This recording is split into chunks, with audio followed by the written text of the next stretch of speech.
네, 불확실성이 커진 증시 이렇게 타이틀이 나왔습니다. 불확실성이 없었던 적은 한 번도 없습니다. 언제는 뭐 확실성이 있었던 증시입니까? 자, 그래도 현재 상황을 또 진단해 봐야 되겠죠.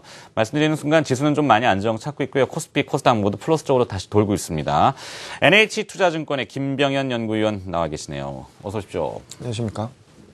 뭐 대내외 불확실성 이렇게 해야 되겠군요. 거기에 이제 뭐 메르스 입에 베겠어요, 아니 메르스. 네. 이 메르스 얘기 때문에 이제 사람들은 막연하게 당국을 뭐라고 지적을 합니다. 물론 당국을 두둔하는 것은 아닙니다만 자꾸만 그 지적을 한다고 일이 뭐 개선되지는 않는데 뭐 일단은 사고 방식 자체에 스스로 정립이 좀 필요하지 않습니까? 주시장도 마찬가지일 것 같고요. 자, 코스피 2개월 만에 2080선까지 내고 2100을 또 내줬어요. 뭐 지수 자체에 연연하는 것은 아닙니다만 김병현 연구원 보시기에 현재 상황을 어떻게 지금 판단하고 계십니까? 일단은 확정해서 말씀드릴 수는 없습니다. 모든 게 다 이제 가정이기 때문에. 근데 뭐 어젯밤에도 또 하나 이제 5명이 더 늘어나서 뭐 30명의 확진 환자들이 나타나는 이런 상황인데, 결국에는 저희가 이제 과거 사례를 가지고 말씀을 드릴 수밖에 없을 것 같아요. 네. 이제 가장 이제 계속적으로 대두가 되는 게 홍콩의 이제 사스였고, 그 다음에 이제 뭐 신종플루, 에볼라 바이러스 뭐 이러한 사례들이 여러 가지가 있습니다. 가장 이제 크게 나타났던 게 이제 사스였고, 이게 2002년 11월에 이제 처음 발병을 해서 2003년 3월부터 한 6, 7월까지 계속적으로 이제 나타났는데, 그 당시에 이것 때문에 홍콩이나 중국 증시가 급락을 했었던, 일시적이지만 급락을 했었던 거를 찾아보면 한 6에서 8% 정도. 만약에 여기서 또다시 공포가 확산되고 3차 감염이 이제 진행이 된다면 사실은 뭐 치사율이나 이런 것들이 사스보다 좀 높기 때문에 더 이제 그때보다는 더 확대돼서 이제 해석이 될 수는 있겠으나, 그때 당시와 비교를 해보면 적어도 한 6% 정도, 가장 안 좋은 시나리오를 가정하면 6% 정도는 급락을 할 수 있겠다라고 이제 보실 수가 있을 것 같고요. 그렇다면은 한 2000선 초반 아니면 2000선을 약간 하회하는 정도까지는 일시적으로 뭐 하향 조정은 될 수가 있겠습니다. 다만 그때 당시를 돌이켜 보면 이러한 것보다는 점차적으로 이제 완화가 되면서 글로벌 증시라든지 아니면 그때 당시에 이제 이라크 전쟁 끝나고 글로벌 증시가 이제 올라가는 상황이었고, 한국 같은 경우에는 카드 사태로 저점을 찍은 이후에 다시 올라가는 이런 모습들을 좀 보이면서 오히려 이런 전염병보다는 어떤 글로벌 증시에 좀 더 충격이 있었다라는 점이고, 우려시되는 점은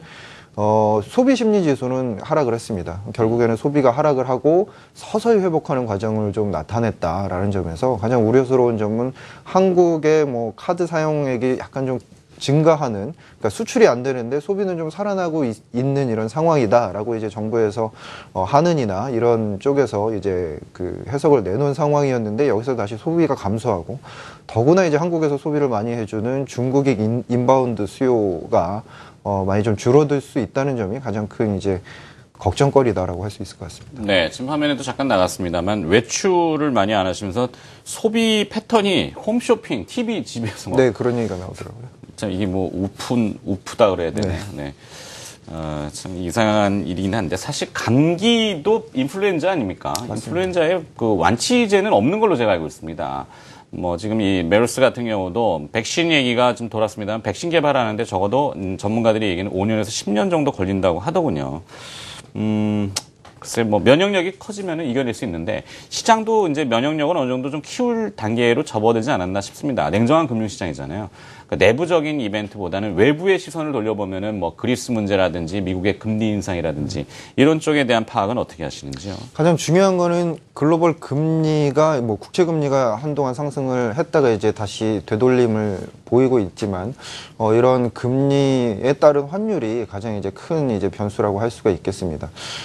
최근에 이제 나오는 얘기들이 이제 뭐 원엔 환율이 다시 890원대 이제 가면서 이제 계속적으로 좀 뭐 자동차나 뭐 다른 이제 수출업체에 대해서 이제 좀 문제가 되고 있는 상황이고, 원달러 환율 같은 경우에는 1100원 선에서 다시 좀 상승을 하면서 외국인이 좀 계속적으로 이제 환차손을 느낄 수 있는 이러한 좀 구간으로 이제 들어오는 이런 상황인데, 결국에는 보면 지금 현재 유가는 정상화 과정이라고 생각을 하시면 될 것 같고요. 환율에 대한 이제 문제인데, 환율은 한국의 뭐 어쨌든 수출이 잘 안 되기 때문에 그런데 수입도 더 안 하니까 이제 경상수지 흑자가 좀 계속적으로 나타나는 이런 상황에서 워낙 강세 흑자라고들 많이 얘기를 그렇죠. 하던데요. 예, 그 원달러 강세 요인이 워낙 강세 요인이 상당히 있는 이런 상황에서 엔화가 계속 약세로 가기 때문에 그 부분이 가장 이제 좀 큰 문제라고 볼 수는 있겠으나 지금 보면 상대적 환율 그리고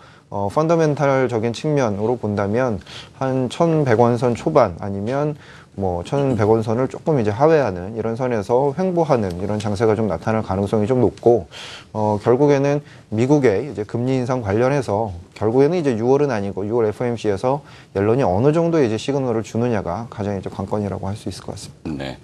자, 이 엔화에 대해서 원엔 재정 환율이 글쎄요, 제가 앞서 멘트를 하긴 했는데 1997년도, 네, 제가 이제 대학을 졸업할 당시였는데 20년 전입니다.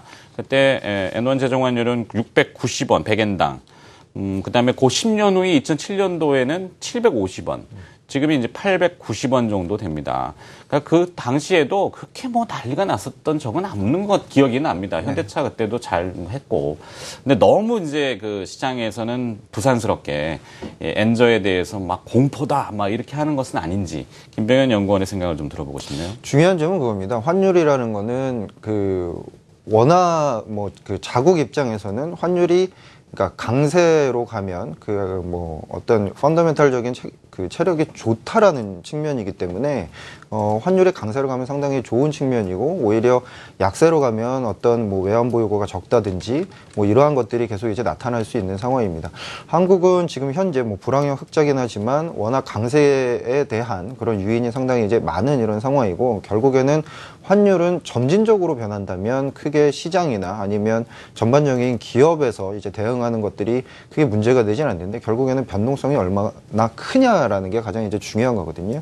최근에 보면 원엔 환율이나 이러한 것들이 급격하게 이제 떨어지는 이런 모습들을 보이면서 그러면은 시장이 거기에 이제 대응을 하게 되고 그러한 변동성 확대가 가장 이제 큰 문제이기 때문에 금방 말씀하셨듯이 절대 레벨 자체가 중요한 것이 아니라 단기간에 어떤 변동성 확대가 크게 나타날 수 있느냐 이러한 점이 가장 큰 문제고 두 번째는 기업 이익 측면에서 봤을 때, 뭐, 순이익이 좀 떨어지는 그런 현상들은 다시, 과거 사례도 말씀을 드렸지만, 어느 정도 떨어졌다가 다시 이제 기업들이 비용 통제나 이런 것들을 하면서, 다시 이제 올라오는 이런 모습이 있습니다. 문제는 이제 탑라인인데, 매출이 보통 버텨주면 이러한 것들을 전부 다 이제 잘 이제 버텨나가면서 다시 이제 상승하는 이런 효과들을 많이 볼 수가 있겠고, 특히나 2004년도 이럴 때도 엔저 현상이 상당히 원엔 환율이 급격히 이제 하락을 하면서 순이익이 좀 떨어졌지만 매출이 버텨주는 현상을 보였거든요. 근데 지금 같은 경우에는 차 같은 경우에는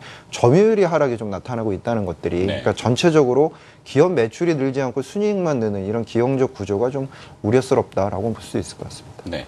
현재 시장을 이야기할 때 이 펀더멘탈 주식 시장이 아니라 수급장이다 이렇게 표현하는 쪽도 있습니다. 수급에 따라서 올라갔다 내려갔다 갔다 하는 거죠. 그러니까 수급을 또 리드하는 주체는 부인할 수 없이 외국인 투자자들인데요. 근데 외국인 투자자들은 뭐 대내외 불확실성이 앞서 우리가 여러 가지 지적했지만 그럼에도 불구하고 코스피에 대한 순매수, 오늘은 또 코스닥도 순매수 뭐 이렇게 되고 있어요. 이들의 생각은 과연 뭘까요?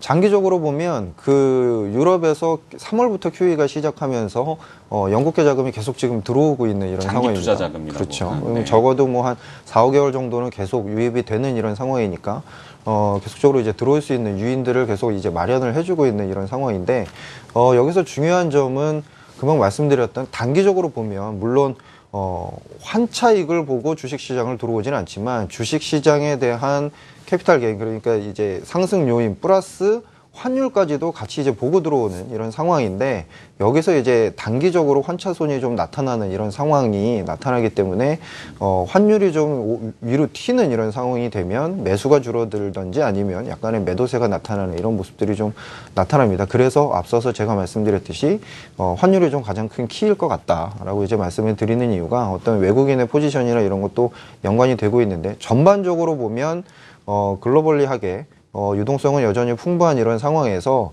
특히나 한국 같은 경우가 PBR로 보면 뭐 그리스나 터키나 뭐 이런 국가들과도 거의 유사한 그런 밸류에이션을 나타내고 있고, 뭐 금방 말씀드린 대로 미국이 금리 인상을 하더라도 신흥국 중에서는 체력이 강한 나라에 속하기 때문에 어떤 약간은 신흥국 내에서 안전자산 성격으로 계속 이제 유입이 되는 이런 상황입니다. 네. 하지만 어떤 단기적인 이런 환율 변동성이 커지면 그거에 따라서 좀 영향력을 받을 수 있겠다, 이렇게 판단을 하고 있습니다. 좋습니다. 자, 그렇다면 이제 향후 나타날 수 있는 변수와 뭐 그에 따른 시나리오별 대응 전략 이렇게 좀 여쭤봐야 될 것 같은데요. 어떻게 받아들여야 될까요?